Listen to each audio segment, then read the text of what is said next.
Let's take a look at this example. First term, we have 0, 1, 0, 0. This is binary 4. This is 0, 0, 0, 1. This is binary 1. I have 0, 1, 0, 1. This is binary 5. This is 0, 1, 1, 0. This is binary 6.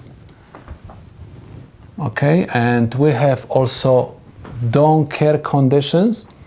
This is binary 7. This is binary 13.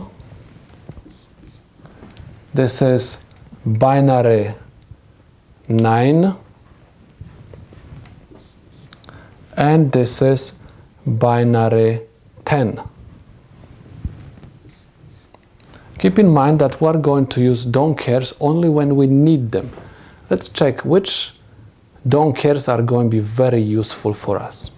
If I'm going to use these two don't cares, I'm going to be able to create the group of 4 cells. And if I'm going to use this don't care, I'm going to be able to create the group of these 4 cells.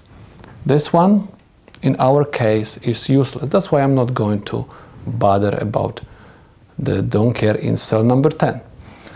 This group is placed in 1 row and 4 columns. I have to copy down whatever is on the side of this particular row. So that's why I'm going to write A or B not. Remember, we are dealing with POS. That's why I have to use the OR operation.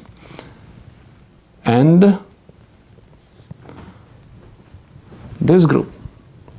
This group is placed in 1 column and 4 rows.